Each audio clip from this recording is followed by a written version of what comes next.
Mind wellness clinic, Kadakkal tower, Nedumbainkulam, Kundara. Contact number 7907604850. Grow self എന്ന നമ്മുടെ ഈ യൂട്യൂബ് ചാനൽ പരമ്പരയിലേക്ക് എല്ലാവർക്കും ഒരിക്കൽ കൂടി സ്വാഗതം. ഞാൻ തോമസ് വർഗീസ്. കഴിഞ്ഞ കുറേ ദിവസങ്ങളായിട്ട് നമ്മൾ ചർച്ച ചെയ്തുകൊണ്ടിരിക്കുന്ന വിഷയം എന്ന് പറയുന്നത് ലൈംഗിക വ്യതിയാനങ്ങളെക്കുറിച്ചാണ്.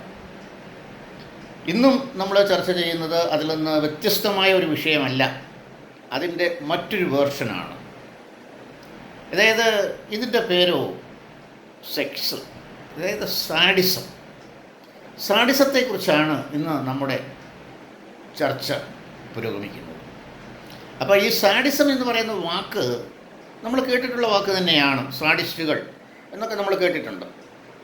അപ്പോൾ ഈ സാഡിസം എന്ന് പറയുന്ന വാക്ക് ഉത്ഭവിച്ചത് തന്നെ ഒരു വ്യക്തിയുടെ പേരിൽ നിന്നാണ്. സാഡെ മാർക്വിസ് ഡി എന്ന് പറയുന്ന ഒരു വ്യക്തി, അതായത് 18-ാം നൂറ്റാണ്ടിൻ്റെ മധ്യത്തിൽ, അതായത് 1740-കളിൽ ജീവിച്ചിരുന്ന സാഡെ മാർക്വിസ് ഡി.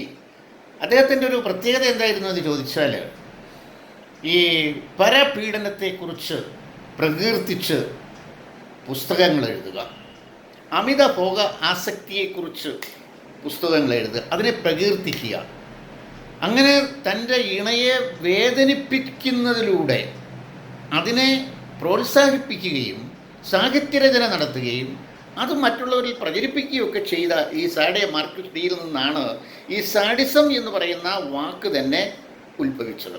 സാധാരണയായിട്ട് ഈ ലൈംഗികതയ്ക്ക് വേണ്ടി മുൻകൈ എടുക്കുന്നത് പുരുഷ വിഭാഗമാണ്. അതായത് പക്ഷികളിലാണെങ്കിലും അത് മൃഗങ്ങളിലാണെങ്കിലും മനുഷ്യരിലാണെങ്കിലും ആൺവർഗമാണ് ഇതിന് മുന്നിട്ടിറങ്ങുന്നത്. അതായത് അവരാണ് ഇതിനെ ഇനിഷ്യേറ്റീവ് എടുക്കുന്നത്. അപ്പോൾ ഇവരെ ഇനിഷ്യേറ്റീവ് എടുക്കുക എന്ന് പറഞ്ഞാൽ തൻ്റെ ഇണയെ ഒരു സ്നേഹമിശ്രണമായ ഒരു ചെറിയ ബലപ്രയോഗത്തിലൂടെ കീഴ്പ്പെടുത്തുക. അപ്പോൾ ഈ ഒരു സ്നേഹമിശ്രണമായ ഈ ബലപ്രയോഗം യഥാർത്ഥത്തിൽ ആ പെൺവർഗം അഥവാ സ്ത്രീയും ആഗ്രഹിക്കുന്നുണ്ട്, അവരത് ഇഷ്ടപ്പെടുന്നുണ്ട്. എന്നാൽ ഈ ബലപ്രയോഗം അതിര് കവിഞ്ഞു പോവുകയോ അവർക്കതൊരു മാനസികമായോ ശാരീരികമായോ ബുദ്ധിമുട്ടുണ്ടാക്കുകയോ ചെയ്യുകയാണെങ്കിൽ അത് സാഡിസത്തിൻ്റെ ഒരു പരിധിയിൽ വരുന്നതാണ്. അതായത് ലൈംഗിക വീഴ്ചയിൽ ഒരുപക്ഷെ വേദന ഉണ്ടാവുക, അല്ലെങ്കിൽ അതൊക്കെ സ്വാഭാവികമാണ്, അതല്ല ഇവിടെ ഉദ്ദേശിക്കുന്നത്. ഇവരെ മനഃപൂർവ്വം ശാരീരികമായും മാനസികമായും പീഡിപ്പിക്കുകയാണ്. ആ പീഡനത്തിലൂടെ അവർ ആനന്ദം കണ്ടെത്തുകയാണ്. ഇവർ വേദനിക്കുമ്പോഴാണ് യഥാർത്ഥത്തിൽ ഇവർക്കൊരു ലൈംഗിക ഉത്തേജനം വരുന്നത്. അതിനെയാണ് നമ്മളിവിടെ സാഡിസം, അല്ലെങ്കിൽ മനഃശാസ്ത്രത്തിൽ സാഡിസം എന്ന വാക്ക് പ്രയോഗിക്കുന്നത്. അതായത് ഇത്തരം വൈകൃതമുള്ള വ്യക്തികളുടേതായ മാനസിക അവസ്ഥ, അല്ലെങ്കിൽ അവർ ചെയ്യുന്ന ഈ പ്രവൃത്തി വളരെ മൃഗീയമാണ്. അതായത് തൻ്റെ ഇണയെ ശാരീരികവും മാനസികവുമായി വേദനിപ്പിച്ചുകൊണ്ട് ഇവരിതിൽ ആനന്ദം കണ്ടെത്തുകയാണ്. അപ്പോഴാണ് ഇവർക്കൊരു ലൈംഗിക ഉത്തേജനം വരുന്നത്. അതായത് ഈ പീഡിപ്പിക്കുക എന്ന് പറയുമ്പോൾ തൻ്റെ ഇണയെ അടിക്കുക, നുള്ളുക, പിച്ചുക, നഖക്ഷതമേൽപ്പിക്കുക, ചാട്ടവാർ കൊണ്ടുവരെ അടിച്ചു കളയും. അതേപോലെ തന്നെ എരിയുന്ന സിഗരറ്റ് ഉപയോഗിച്ച് അവരുടെ മാറിടങ്ങളിൽ പൊള്ളലേൽപ്പിക്കുക, ഗുഹ്യഭാഗങ്ങളിൽ കുത്തുക, ഇങ്ങനെയൊക്കെയുള്ള ഈ വൈകൃതം ഇവർ സ്വമേധയാ പ്രകടിപ്പിച്ച് അതിൽ നിന്ന് ആനന്ദ നിർവൃതി അനുഭവിക്കുക. അപ്പോൾ ഈ തൻ്റെ ഇണയുടെ ശാരീരികമോ മാനസികവുമായ അവസ്ഥകളെ ഇവർ തുലവും തള്ളിക്കളയുകയാണ്. പക്ഷേ അവരവിടെ അനുഭവിക്കുന്നതായ ആ ഒരു വേദനയിലൂടെ ഇദ്ദേഹം ആനന്ദം കണ്ടെത്തുകയും ചെയ്യുന്നു. ഇതാണ് ഇവരുടെ ഒരു മാനസിക അവസ്ഥ. എന്നാൽ ഇത് മാത്രവുമല്ല, അവർ ചെയ്യുന്ന മറ്റൊരു പ്രവൃത്തി എന്താണെന്ന് ചോദിച്ചാൽ, അതായത് വളരെ മ്ലേച്ഛമായ ഭാഷ ഉപയോഗിച്ച് അവരെ മാനസികമായി വേദനിപ്പിക്കുക. വൃത്തികെട്ട ഭാഷകളിലൂടെ അവരെ സംസാരിച്ച് അവരെ പീഡിപ്പിക്കുക. അപ്പോൾ ശാരീരികമായും ഉപദ്രവിക്കുന്നു മാത്രമല്ല, മാനസികമായി പീഡിപ്പിക്കുക, അവരുടെ മ്ലേച്ഛമായ ഭാഷകളിലൂടെ അവരെ അധിക്ഷേപിക്കുക.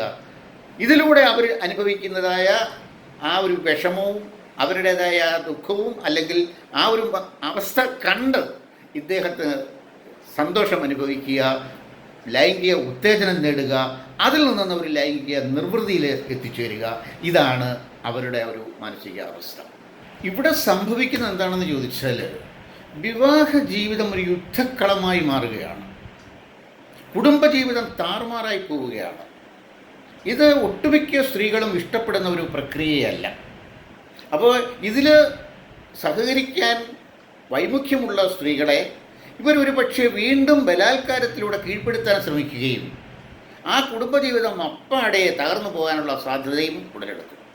ഇത് കോടതി കയറാനോ ഇത് സ്ത്രീ പീഡനമായുള്ള കേസുകളിലും വഴക്കുകളിലേക്കും മാറാനോ ഉള്ള സാധ്യത വളരെയാണ്. ഇങ്ങനെയുള്ളവർക്ക് ചികിത്സ ആവശ്യമാണ് എന്ന് എടുത്തു പറയേണ്ടതില്ലല്ലോ. ഒന്നുകിൽ സ്വയം അല്ലെങ്കിൽ മറ്റുള്ളവരവരെ ചികിത്സയ്ക്കായിട്ട് കൊണ്ടുവരേണ്ടതാണ്. അപ്പോൾ അവരുടെ മാനസിക അവസ്ഥ, അവരുടെ മാനസിക നില പരിശോധിച്ച് അവർക്ക് മറ്റെന്തെങ്കിലും മാനസിക വൈകല്യമുണ്ടോ, അതായത് മൂഡ് ഡിസോർഡറാണോ, ഹൈപ്പർ സെക്സ്വാലിറ്റി ആണോ, മോർബിഡ് സെക്സ് ആണോ എന്നൊക്കെ അത് മനസ്സിലാക്കി ഒരു നല്ല സൈക്കോളജിസ്റ്റിനോ അല്ലെങ്കിൽ ഒരു സെക്സ് തെറാപ്പിസ്റ്റിനോ ഇവരെ സഹായിക്കാനായിട്ട് സാധിക്കും. ഈ ചാപ്റ്റർ ഞാനിവിടെ വൈൻഡപ്പ് ചെയ്യുകയാണ്. തുടർന്ന് നമുക്ക് നല്ലൊരു വിഷയവുമായിട്ട് വീണ്ടും കണ്ടുമുട്ടാം. അതുവരെ എല്ലാവർക്കും നമസ്കാരം പറയുന്നു. ഞാൻ തോമസ് വർഗീസ്.